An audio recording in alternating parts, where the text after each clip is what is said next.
Okay, I just got back from the movie Nosferatu. Um, this movie, for me, as it was a must see. This was a must see. It's not even a surprise. We've been looking forward to this movie for a while. Don't exactly know why they decided to release it on Christmas. That seems like the wrong holiday. Sort of missed the holiday. But that was the only thing they missed because they hit the bullseye as far as a movie is concerned. Um, this director, for me, is the best director for mythological movies. And he has a better sort of grasp, understanding of the spiritual experience than any other director I've ever seen. Um, and so, being a huge fan of this guy, we were super excited to, this movie's coming out, and we're counting down the days, and like this was one of those movies we bought tickets to go actually see it in the theater. We're so excited about it. Okay, so for us, you know what I mean. After watching it, and I was really hoping because I found out that this, through the previews and stuff, that this was basically Bram Stoker's, like, if you ever saw Bram Stoker's Dracula, this movie was Bram Stoker's Dracula remade. Which for me made it harder for me. I was like, oh, a remake, and not only a remake, but a good, you know what I mean? The original is good, and so that was super hard. So I said to Rockney, my kid, I said, this is going to be, like, for me, his hardest test, because it's like, if you ever watched American Idol or one of those, um, singing competitions, when a contestant gets up there and says, I'm going to do Whitney Houston, you're like, oh, no, no. Because the whole time you can't really help it, but you're comparing them to the original.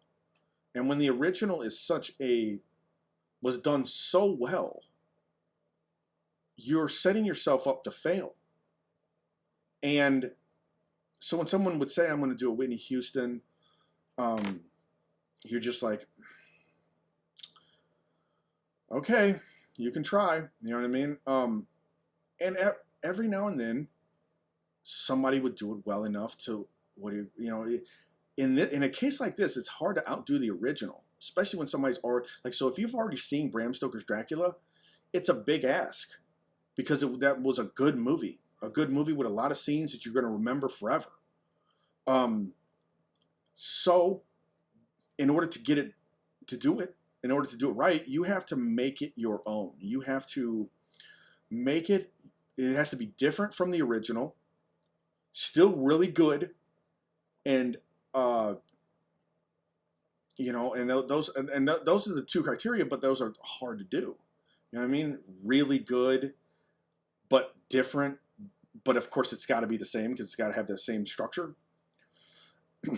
Really hard ask, and in this case, I was a little worried when some of the reviews came in. I was a little less worried because they were like, "Man, he really did a good job." I think, but I stayed away from them. But I got the gist when I saw a few titles that it was good, at least like positive. They weren't like going, "Oh, what was he thinking?" You know what I mean, that kind of thing. So I was like, but I was still a little scared because again, he's going up against Bram Stoker's Dracula. So after we watched the movie, I was relieved. It was as good as it could have been. He is a master director. This was another. It's like the guy, like he's only shot 4 times, and 4 times bullseye. So if you liked any of his other movies, you're gonna love this. Now, if you didn't like The Witch, or you didn't like The Northman, you thought they were too weird, you might not like. I mean, like, because he stays in the mythological, But he's like my favorite director. I love The Northman. I love The Witch. The Lighthouse was bizarre, but I still really appreciated it. I won't say I loved it, but like it was good. It was almost like it was an acting clinic, is what it was. But for this movie, he hit the bullseye. I mean, it was like I couldn't recommend it more for people, that are of the same mind that like The Witch or The Northman. It's a must-see for me. Okay, that being said, now I'm going to get into a little bit of spoilers because I'm going to talk about some of the things that he did. Okay, the first thing I want to talk about is, like, of course, like, again, you're comparing the movies. So, the first thing that, of course, the setup is basically the same. A young guy is going to marry a young woman. He's, what do you call it? But before they get married, he's going to, like, make a little money so he can get married. So he gets newly employed by a real estate firm or a law firm, and they want to send him overseas to sign a deal with this count, because the count is buying a big piece of property, and if he signs this deal, he's going to make some change, and the firm really wants him to do it. So they send him over. Both movies, that was sort of the initial setup. Both movies, when he gets, like, both movies, there's a little bit of apprehension. Don't go, that kind of thing. But in this movie, there was a little bit more than that. There was some, like, foreboding. But still, of course, he goes. And in this movie, there was a build-up more of the village before he gets to the castle. What I loved about this, and this is what he's such a master at, he can make a scene feel so authentic to the past better than anybody. You know what I mean? He'll start using the language. It's so thick. The atmosphere is so thick with the, I guess they were in some small village in Transylvania. It was like very Eastern European, but they're all wearing like a lot of, like, you know, it looks almost like Russian. He's that Russian, German, fuzzy hat thing. People have mustaches, and you know what I mean? Like, it looks... Anyway, okay. So you start, as soon as something like this starts happening, you start comparing them, like the movies, right? Because you remember the other movies. And in this one, in the original, the Orthodox Church is kind of a villain. Like his wife in the original, Bram Stoker's his wife kills herself. He gets mad, blames the church because the church says, well, she can't be saved. Gets mad at the church, stabs the cross, curses God, and then, you know, becomes Dracula. So the Orthodox Church is a quasi-villain. In this one, the Orthodox Church is not a villain. The Orthodox Church is actually a buffer against evil. And it was the atmosphere of Orthodox Christianity was really thick in this. And what's also fascinating about this is, and you got a little bit of this in the Northman, where the old pagan superstition, local superstitions, mixed with Christianity, but they're fused so seamlessly that it seems like you don't think the church, the old ways, you know, the old pagan ways, that like they're merged. And this was the first time I ever saw an Orthodox icon that looked like it fit. Like in modern times, Orthodox icons look like someone put a picture of Jesus in a square, and they couldn't draw very good. You know what I mean? But it's still one of the, like, famous icons. So you're like, you know, like, oh, it's you know, you appreciate it for being old. But in this, it was in its natural habitat. Like, it was the first time I saw the Orthodox icon and thought, that's where it comes from. That's where it looks like it's at home. I was like, wow, does it look like it's at home here? So the atmosphere of the village was thick, and they were like telling him not to go. The place is cursed. You know, they have all their old ways about dealing with evil. And if you ever looked into real, like, vampirism, and there's another, I forgot what they called. There's another word for it. It's kind of like a vampire, but anyway, those old Eastern Europeans communities, they're like serious about that stuff. Like, it's not like a joke, like sort of like it is in America. Anyway, that thick atmosphere, it was perfect in this movie. So, of course, he goes to the castle, and of course, the trip to the castle in both movies has to be special. In the first, in the Bram Stoker's, he's in a, he's basically being driven by death, almost like he's being ferried across the river Styx, and so he couldn't just redo that. You know what I mean? So in this one, he had to hike it on foot because everyone in the village disappeared, like it was a bad dream. And then he gets on his way to the castle, and then a carriage comes to pick him up, but no one's driving the carriage.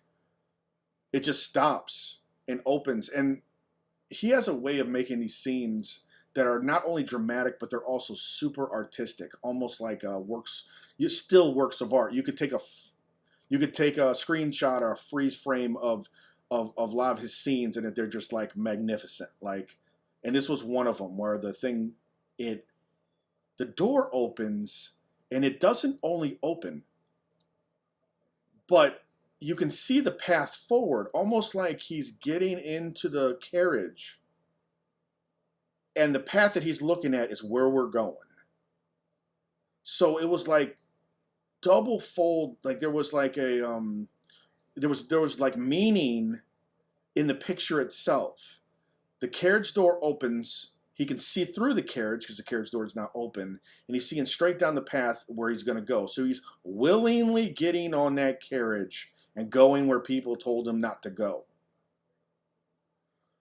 Okay, I thought it was genius because he had to do different. Like the Bram Stoker's was much more kind of supernatural, visually supernatural. This one was subtle, but it punched just as hard, if not harder. Okay, so he gets to the castle. There's another thing that I thought was genius about this movie, because better than any movie I've ever seen, this one, when he was in the castle, it was as if the castle itself was deserted. It was like he was on his own. Like no one had been there in hundreds of years. It was completely silent, dust everywhere. Like he was he was in a castle that had been abandoned for hundreds of years. Any interaction that he had with Dracula almost seemed like a dream, almost like itself was on the line of, did it happen and didn't it happen? Because he would wake up and it was like, again, he was all alone. In Bram Stoker's, he wasn't all alone. You know what I mean? There was not a feeling of all alone. In fact, there was a feeling of, there are things in here you shouldn't mess with. Of course, Dracula tells him in Bram Stoker's, he tells him, don't wander around this castle. In this one, he didn't say anything like that, and he was free to go wherever he went, what would go, and anywhere where he went was just deserted. In this one, there wasn't three temptresses. There was just Dracula at night for a brief scene, and then he'd wake up almost feeling like he had a dream. I thought it was brilliant because it was a different take, but they did it really well. He didn't try to do any of the scenes that were so famous with the first one, where he gets cut and Dracula wants to lick it off the blade, if you remember that in the Bram Stoker's, or where Dracula's shadow is choking him in Bram Stoker's. Those are both excellent scenes. But this one didn't try to redo any of those. I think, and that this is what you have to since they're both going off the book, I think that there had to be in the book a scene where the shadow itself is doing interesting things, because in this one the shadow is doing interesting things. It's just not doing the same things that they were in Bram Stoker's Dracula. And he did cut himself on accident in this one, and then Dracula almost freaked out, but he did it in a much different way in this new one. In this new one, Dracula has a giant mustache, which is interesting. And in this one, they had to both, of course, talk in a Transylvanian accent. So to make them different would be really hard. But this one again pulls it off perfectly. He gives him a Transylvanian accent, but it's much different than Bram Stoker's. Okay, so he escapes. He escapes, and so in both movies, the guy escapes. In this one, again, the Orthodox Church in this one is the good guy. So he gets found by like a convent, and they pray him basically back to health, and stave off sort of the shadow sickness that like being sucked on by Dracula causes. Okay. So we're going to get to the part where Dracula, again, I guess in both of them, he has to sleep in the dirt of his homeland. So that's got to be in the book, I guess. It's the same way in this one. He's on a ship. People on the ship start realizing something really bad's on this ship. What this one did better than all of them, probably not all of them, but like there's a thing about evil and possession and the whole like supernatural evil. And this is the same way with gods. If you're going to ever mess with gods, in my opinion, it can't just be a human-like figure. It can't just be like a human figure with extra human things. It's almost got to have its own environmental occurrences. Like almost like it's not just a human. It's affecting the environment as well. And that's what this one did better than any of the other ones. Is it connected the vampire to like a plague. He wasn't just a vampire. He was like the personification of appetite that leads to death. And with him came the plague. So I guess I'm guessing in the book I know because like in both movies there's rats. In this one, the rats represented the plague that like was coming with him. So he was almost like with him came death and the plague. And so not only was were people dying from, him sucking their blood out at night, but like the plague itself was sweeping everyone. I thought it was genius because every time you see anytime you see it done well, like a movie about demons or evil, there's always like an environmental, like an oppression of the environment that precedes the figure itself. Like in a demon, like where there's flies, the smell, noises. It's never just like a figure. It's always like environment. And so this one did that better than any of the other ones. Like this vampire was closer to the real idea of vampires. In our modern day, we went way off the deep end as far as like we moved way from the original what a vampire was to the vampires have, they're cute boys with glittering skin, and they don't really want to hurt people, but they have to have a blood diet. Like that's how far away from the original context we've gotten.